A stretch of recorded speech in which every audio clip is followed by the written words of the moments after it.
राज्याची आर्थिक परिस्थिती अशी आहे का की आज शेतकऱ्यांना आपण तात्काळ मदत देऊ शकू? आपण जे 22 कोटी रुपये दिले म्हणून सांगताय, वाटप सुरू आहे म्हणून सांगितलं जातं, ते मागच्या नुकसानीचे आहेत. आता होणाऱ्या नुकसानाची काय? नुकसानीचे नाही, याच पावसाळ्यामध्ये अतिवृष्टी झालेली असंच की 2 महिने ना, जून जुलै. आता तुम्हाला अतिवृष्टी आता झालेली आहे. ह्या सोलापूर जिल्ह्याचा जर विचार करायचा तर जवळजवळ ह्या महिन्यामध्ये तिथं जास्त नुकसान झालेले. त्यामुळे आता पाऊस पडल्याशिवाय, पंचनामा झाल्याशिवाय, अहवाल प्राप्त झाल्याशिवाय आपल्याला काय करता येणार नाही. पण तात्पर अर्जंट आपल्याला जे आहे कलेक्टरकडे जे पैसे असतात त्या बाबतीमध्ये येणाऱ्या 1-2 दिवसामध्ये आपल्या सर्वांना जी मदत आहे ती शेतकऱ्यांना मदत देण्यात ओला दुष्काळ जाहीर झाला पाहिजे. असं कसं तुम्ही सगळे बसून गोंधळगाव येथे मी आलो, इथं लोकांची भावना आहे. या लोकांना तुमच्याकडून जी मदत आहे ताबडतोब डिसेंबर सीएमने जाहीर केली, तुम्ही इथं लोकांना का मदत करत नाही? अजून का केली मदत पोहोचली नाही? इथं लोकांचा उद्रेक भरपूर आहे. इथं लोकांचा सोबत करायचं नाही सर. आता तुम्ही बरं का टेबला बसले, तुमची प्रांत कुठे आता? प्रांत इथं मॅडम नाही, तर तहसीलदार इथं कुठं? ठीक आहे, तहसीलदार ह्याला गेलेत कुठेतरी.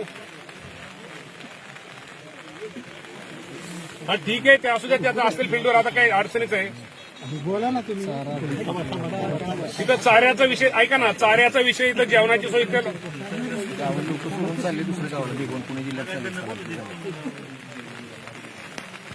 उद्या मात्र सगळ्यांना चारा साहेब मिळाला असं करा सगळ्यांना, कारण चाऱ्याची सगळ्यांची अडचण महत्वाची. आणि आता जेवणाचं बऱ्यापैकी झालंय. चाऱ्याचाच विषय, जेवणाची त्यांनी जेवणाची सोय सगळ्या ग्राम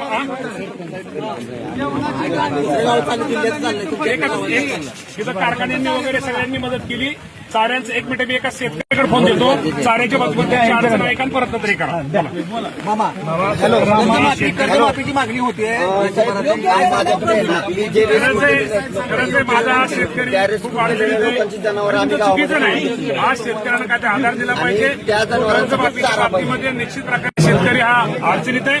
कर्जमाफीच्या बाबतीमध्ये राज्याचे मुख्यमंत्री आणि दोन्ही मुख्यमंत्री निश्चित प्रकारे येणाऱ्या काळामध्ये हा निर्णय घेण्याचा प्रयत्न करतील.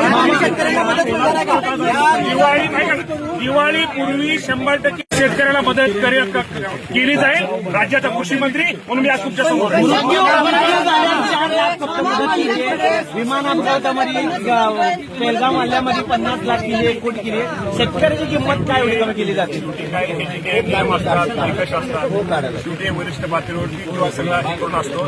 त्या बाबतीमध्ये निश्चित प्रकारे आता ह्यातून शिकवलंय मला या माध्यमातून निश्चित प्रकारे आपल्या सगळ्यांना सांगायचं की आज हे नदी काठच्या असेल, वाड्याकाठचं असेल, हे काही गोष्टीमध्ये आता आम्हालाच दुरुस्त करावं लागतील. अतिक्रमण आमचं आहे का कुणाचं आहे, किंवा कुणी काय केलंय, किंवा त्या बाबतीमध्ये काय केलं पाहिजे हे निश्चित प्रकारे आम्हाला शिकावं लागेल. पण निश्चित प्रकारे हे सरकार शेतकऱ्यांच्या बरोबर आहे. अडचणीच्या काळामध्ये हे शेतकऱ्याला पाठिंबा देणारं सरकार आहे आणि शेतकऱ्यांसाठी जी काय मदत करता येईल तो करण्याचा प्रयत्न आम्ही करू. येणाऱ्या मंगळवारच्या कॅबिनेट मिटिंगमध्ये सगळे मंत्री, मुख्यमंत्री, दोन्ही उपमुख्यमंत्री यांनी राज्याचा दौरा केलेला आहे. शेतकऱ्यांच्या बांधावरती जाऊन शेतकऱ्यांच्या व्यथा ऐकलेल्या आहेत. निश्चित प्रकारे शेतकऱ्यांसाठी एक चांगलं करण्याचा प्रयत्न, एक चांगलं पॅकेज कुठेतरी शेतकऱ्यांना कुठेतरी भरीव मदत करण्याचा प्रयत्न हा राज्य सरकारच्या वतीने केला जातो. सांगतो की हे निसर्गाचं संकट आहे. हे निसर्गाचं संकट आपल्या सर्वांना माहिती आहे की पूर्वी पाऊस पडायचा, पण आता जो पाऊस पडतोय, एका दिवशी पाऊस जो पडतोय तो वर्षाच्या सरासरी एवढा पडतोय.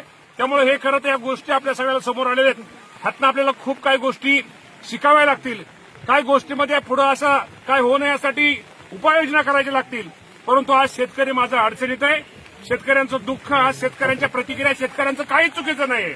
शेवटी आम्ही पण शेतकरी आहे की शेवटी हातातोंडाशी आलेला घास, त्या बिचाऱ्या त्या हातातोंडाशी आलेल्या घासावरती, त्या पिकावरती माझ्या शेतकरी बांधवांनी पुढची स्वप्न रंगवली असतात. त्या स्वप्नाचा चक्काचूर झालेला आहे. त्यामुळे शेतकऱ्यांचा उद्रेक असणं यामध्ये कुठलंही चुकीचं नाहीये. शेवटी शासन म्हणून या शेतकऱ्यांचा आज आपण इथं उंदरगावला इथं आलेलो आहे.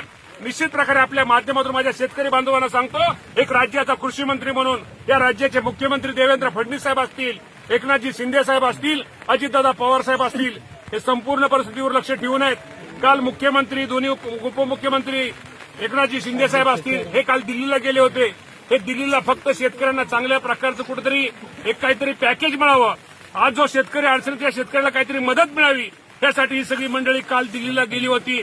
निश्चित प्रकारे आज या 4-5 दिवसामध्ये सगळे मंत्री, हे प्रत्येक जिल्ह्यामध्ये जे पालकमंत्री ते प्रत्येक तिथं जिथं अतिवृष्टी आहे तिथे जाऊन ते पाहणी करतायत आणि त्यांना निश्चित प्रकारे गांभीर्य आलेलं आहे.